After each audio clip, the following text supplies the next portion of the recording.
તો જય માતાજી, સીતારામ, જય દ્વારકાધીશ. બોલો. જય માતાજી, જય શ્રી કૃષ્ણ, જય દ્વારકાધીશ. જય માતાજી, સીતારામ ને જય દ્વારકાધીશ. તો આજે બની રહ્યું છે રસોડામાં શાક. શેનું બની રહ્યું છે રેખાજી? ટીંડોળા બટાકા. ટીંડોળા બટાકા. ટીંડોળા એટલે કે ગિલોડિયા. આપણે એના ગિલોડા કહેવાય, આપણે અહીંયા ટીંડોળા કહેવાય. ગિલોડા બટાકા. જો તેલ ગરમ થવા મૂક્યું, રાઈ નાખી દીધી, અને આ બટાકા અને ટીંડોળા સમાર્યા એની અંદર હળદર, મરચું, ધાણા જીરું, ગરમ મસાલો નાખી દીધો છે, મેગી મસાલો નાખ્યો છે. હવે આ ગરમ તેલમાં રાઈ જીરું નાખી દીધું છે તતડવા. તતડી રહ્યું છે, તડતડ તડતડ તડતડ. અને અંદર નાખવામાં આવશે સરસ મજાનો લસણનો વઘાર. થોડો લસણ ટીચીને, લસણને મીઠું ટીચીને નાખવામાં આવશે. જોઈ લો, લસણ મીઠું નાખી દીધું ટીચીને. ને આ વઘારી શાક અંદર. એક ગ્લાસ પાણી નાખજો એટલે સરસ મજાનું શાક થાય.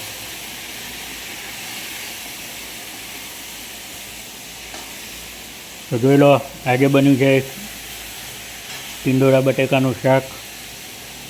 મસ્ત ટેસ્ટી, ચટાકેદાર, મસાલેદાર ભરપૂર, એટલે કે મીડિયમ મસાલો હોય. અમે બહુ તીખું નથી ખાતા, શાક મીડિયમ જ હોય. ના તીખું લાગે, ના મોડું ના લાગે, અને ખાવાની પણ મજા આવે.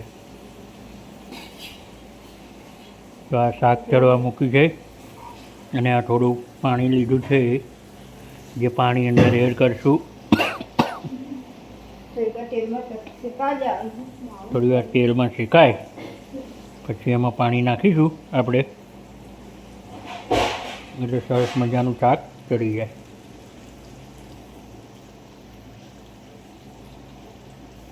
તો આપણો અનાજ પાણી જે લેવાનું હોય કહી દો, તો આપણે નમનભાઈ દુકાને લઈ લઈએ. હા.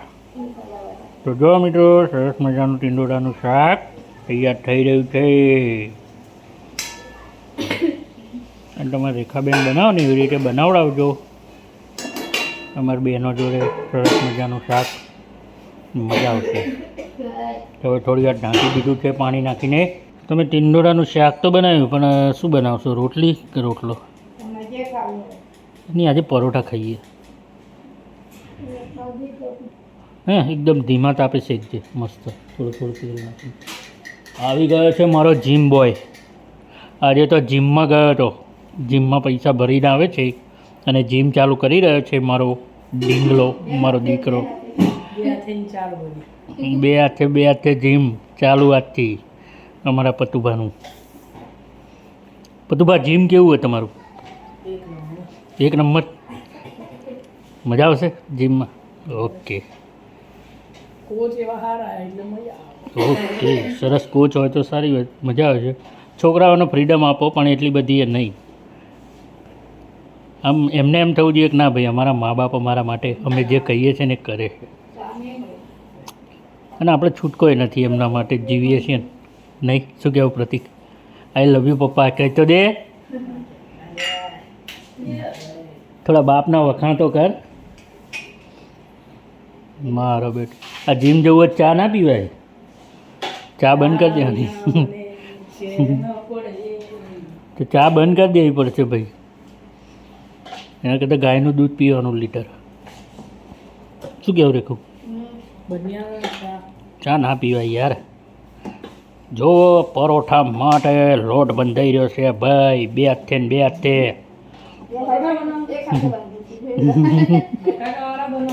યસ, બટોકા ટીંડોળાનું શાક સરસ.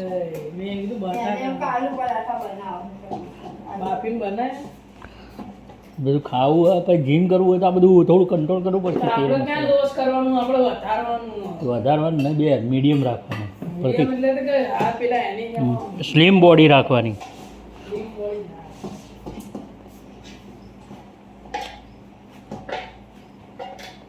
લોટ બંધાઈ જવા આવ્યો છે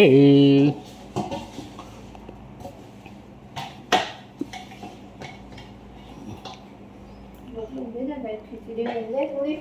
વિચાર કરો મિત્રો સ્ત્રીઓને કેટલી તકલીફ પડે છે હા કે જે ઘરમાં રસોઈ બનાવવાનું હોય બધું કામ કરવાનું હોય રસોઈ બસો તો થઈ જાય પણ જ્યારે ગરમી હોય ને ત્યારે બહુ રહે. સાચી વાત છે ત્યાં તો વાંધો નહીં આવતો પણ ગરમી વધે ને તારા બહુ જ તકલીફ પડે છે લેડીઝોને તો મારા વહાલા મિત્રો તમે પણ બહેનોના રસોઈમાં સાથ સહકાર આવજો મારી બહેનોના મારા મિત્રો આ શાક ચડી રહ્યું છે ટીંડોળા બટાકાનું એક બાજુ લોટ બાંધીને મૂકી દીધો છે મારા રેખાજીએ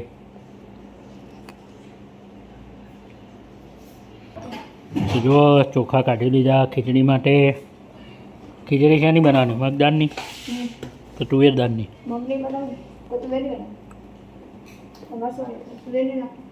જેની બનાવી વાંધો નહીં આપણે ખીચડી ખાઈશું થોડીક આજે હે આજે થોડી ખીચડી ખાઈશ તો વેરી નાખી દીધી.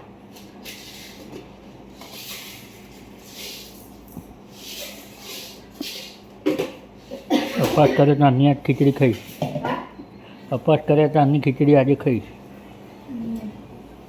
પણ તમારે તો કઈ કઈ રોટલી ખાઈ જોઈએ પાછવાળા થઈ ત્યાં કોઈ રોટલી ખાઈ તો ખીચડીમાં તો પેલે જ થઈ જાય.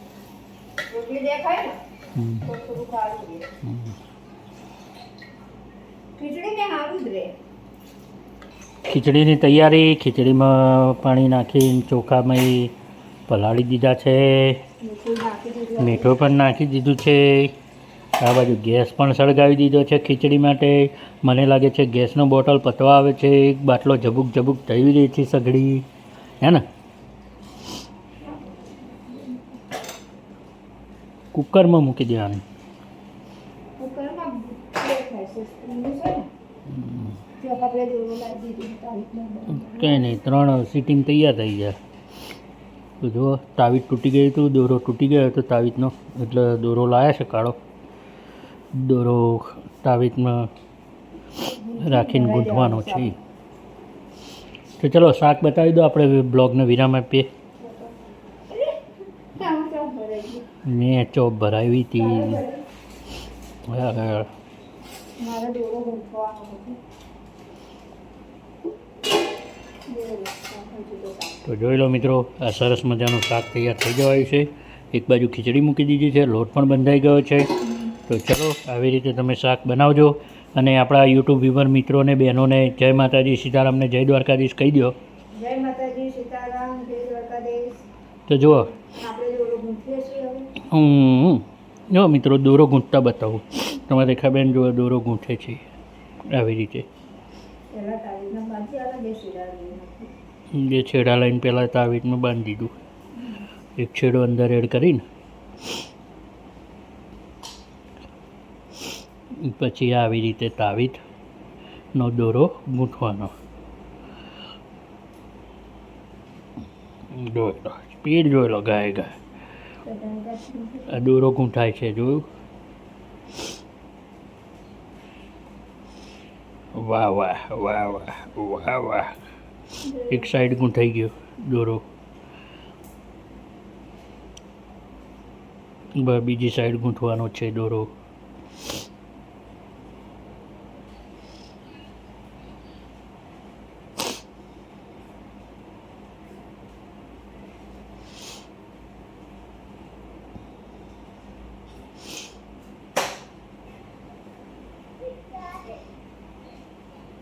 તો આવી રીતે દોરો ગૂંથવામાં આવે છે જોઈ લો દોરો ગૂંથાઈ ગયો તો તમારે દોરો ગૂંથીને ભરવો હોય તો આ રીતના ભરજો રેખાબેને બતાવ્યું તમને વિડીયોમાં સરસ મજાનું રસોઈ તૈયાર કરીને બીજો વધારાનો દોરો હોય કાપી લેવાનો આપણે જે બે દઈએ થોડું અગરબત્તી પહેલાં ધોઈ નાખ, ના કરવી પહેલાં પાણી નાખીને ધોઈ નાખ. અને અગરબત્તી કરવાની પછી આપણે બધો દોરો નાખી વધનો દોરો ફેંકી દેવાનો કાપીને. જય માતાજી, બાય બાય. અમારા બ્લોગને જોજો, નવા હોય તો ચેનલને સબસ્ક્રાઈબ કરો, શેર કરો, લાઈક કરો, અમારા બ્લોગ જોજો. મારા બ્લોગ જોજો. તમારો સપોર્ટ સાથ સહકાર આપતા રહેજો. સારો સરસ મજાનો આપ્યો છે એવો આપજો. આપજો સરકાર. જમવાનું તૈયાર થાય હ અમદાવાદ આવો તો જમવા ઘેર આવજો બધે. આવજો. ચલો બાય બાય. ચોપ તમે કીધી